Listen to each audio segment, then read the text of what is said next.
Bon, d'abord, la salle était extrêmement bienveillante, donc c'est agréable. Alors, on m'a dit que j'avais beaucoup d'amis dans la salle, mais honnêtement, quand je suis arrivé, c'était pas mon sujet. Hein. C'est pas de me dire, ah, c'est mes copains, je viens me faire acclamer. C'est pas mon sujet, moi.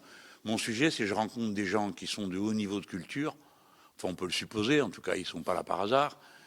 Qui s'intéressent aux sciences politiques, donc avec qui le rapport est beaucoup plus simple parce qu'on expose des idées, et même s'ils ne les partagent pas, ce qui est quand même normal. Bon, ils entendent, ils écoutent. Certains, ce sera la seule fois de leur vie où ils verront un tribun en plébéien, hein, et s'apercevront que je ne suis pas un animal, qu'on a des idées. Je blague, mais pour moi, c'est très important ce contact avec la jeune génération, parce que les gens sont en recherche, en réflexion, et puis avec les gens qui ne sont pas de mon avis, mais qui ne sont pas de mon avis dans un rapport respectueux pour les idées des autres. Évidemment, c'est moi qui ai la parole, hein, donc j'utilise, j'expose mon point de vue, mais je regarde les yeux des gens, comment ils suivent, à quoi ils s'arrêtent, qu'est-ce qui les fait dire, ah, je vois bien dans leur manière, le corps parle beaucoup, hein, dans une conférence, dire, ah, il en fait trop, là, ou bon, ou là, ah, peut-être, ah, tiens, j'y avais pas pensé.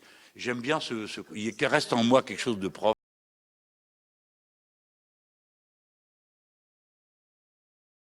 Bah, d'abord, je vous le dirai pas, parce que c'est mes trucs, hein, c'est mes secrets de métier. Non, mais c'est magique, quoi. Les gens ont les yeux qui brillent. Je me sens presque ridicule à expliquer certains mots. Hein.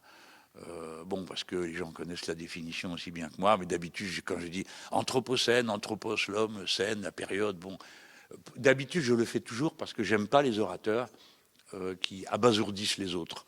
Ils parlent avec des mots, il ne se soucie pas de savoir si les gens ont compris ou pas. Mais parler, c'est pour être compris.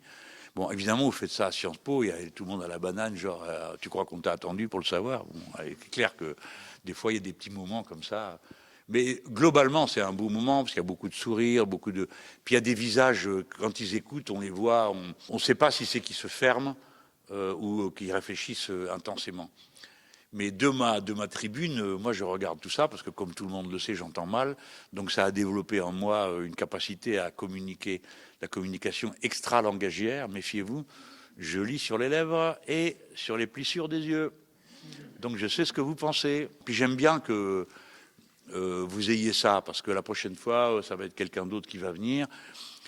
J'espère que vous entendrez, je suis sûr que ça se fera, dans l'année des idées qui sont exactement à l'inverse des miennes. Et puis vous allez au milieu de tout ça, vous allez vous construire comme nous-mêmes on l'a fait. Et comme moi j'essaye de continuer à le faire par la réflexion théorique, la lecture, la confrontation aux gens qui ne sont pas de mon avis. En tout cas, protéger la tolérance dans l'enceinte universitaire. Ne vous laissez pas embarquer dans celui-là on l'écoute pas, l'autre on ne veut pas savoir ce qu'elle dit, parce qu'il a dit à tel moment ceci ou cela qui me déplaît. Je vais vous dire quelque chose qui va peut-être vous choquer. Mais même un facho, écoutez-le. Parce qu'après, vous saurez pourquoi vous n'êtes pas d'accord. Hein, vous aurez écouté et vous saurez profondément pourquoi. Donc vous ne serez pas pris par surprise. Hein, et un autre jour, il ne vous séduira pas si vous êtes d'une opinion qui lui est hostile. Mais on ne perd jamais rien à écouter ce que disent les autres.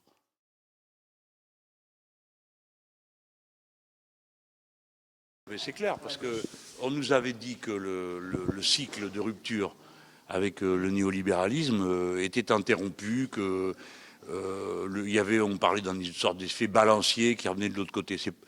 Et beaucoup d'entre nous se sont laissés piéger par la propagande. En réalité, nulle part le cycle est renversé. En Équateur, nous avons gagné l'élection. Lénine Moreno trahit son camp. Hein, mais c'est quand même, c'est nous qui l'avons gagné l'élection. En l'occurrence, Rafael Correa. L'Argentine, c'est bon, c'est plus centre-gauche, on va dire, hein, mais c'est quand même la rupture, parce que Macri, c'est pareil que Macron, c'est la même chose. Bon, donc vous voyez déjà deux grands pays. Le Brésil, s'il n'avait pas mis Lula en prison, il gagnait. Mais maintenant, il est obligé de laisser Lula ressortir. Donc clairement, on a eu beaucoup de démonstrations du fait qu'en dépit de tout ce qu'on lui a fait, l'affection populaire est restée de son côté parce que les gens comprennent que ce type, au-delà de sa personne, incarne quelque chose. Donc il y a une grande mobilisation. Après, l'autre question, vous avez oublié le Mexique, parce que le Mexique, on a gagné récemment. Hein, et c'est pas une victoire champignon, c'est quelque chose qui vient de loin. Hein, mais qui, en une journée, a accompli tout le cycle dégagiste, constituant... Oui, AMLO, parce que je l'ai connu quand il est passé à Paris. Et j'aime mieux vous dire que c'est plutôt rare, parce qu'un des problèmes qu'on a avec les dirigeants politique de ma famille politique, c'est que personne ne sort de chez lui. La rupture de la chaîne, elle ne s'est pas limitée à l'Amérique du Sud. Elle est passée une première fois sur l'Amérique du Nord. L'élection d'Obama, c'est-à-dire d'un Afro-Américain, c'est un événement par le seul fait que c'est un Afro-Américain dans une société raciste comme l'est la société nord-américaine. Donc ça veut dire qu'à ce moment-là, les gens ont dominé les instincts les plus morbides de cette société, les ont dépassés en vue d'un résultat politique et social qui était attendu de Obama.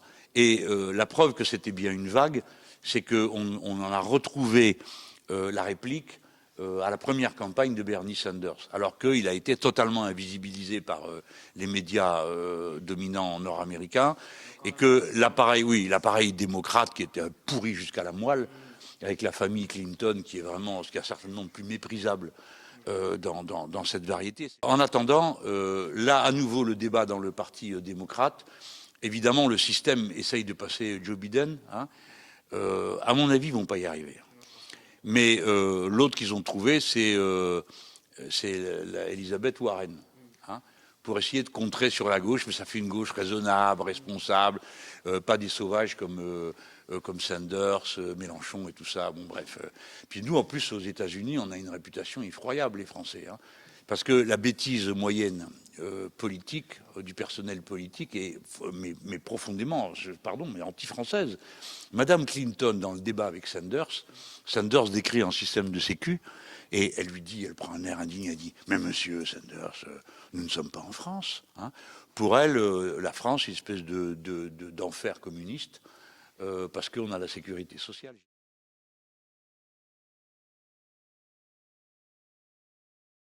Et la France est entrée en période d'ébullition. Donc vous ne savez pas où ça va finir. Pour l'instant, c'est pas nous qui avons la main. Enfin, ça serait raconter des histoires. Bien sûr que l'espoir qu'on a, c'est de voir que comme la chaîne a craqué à plusieurs endroits dans le monde, pourquoi pas ici? Au début, on me disait, oui, mais ça, c'est l'Amérique du Sud, parce que pour beaucoup de dirigeants français, dont le niveau intellectuel a beaucoup baissé, hein. Autrefois, les gens étaient plus informés de l'international.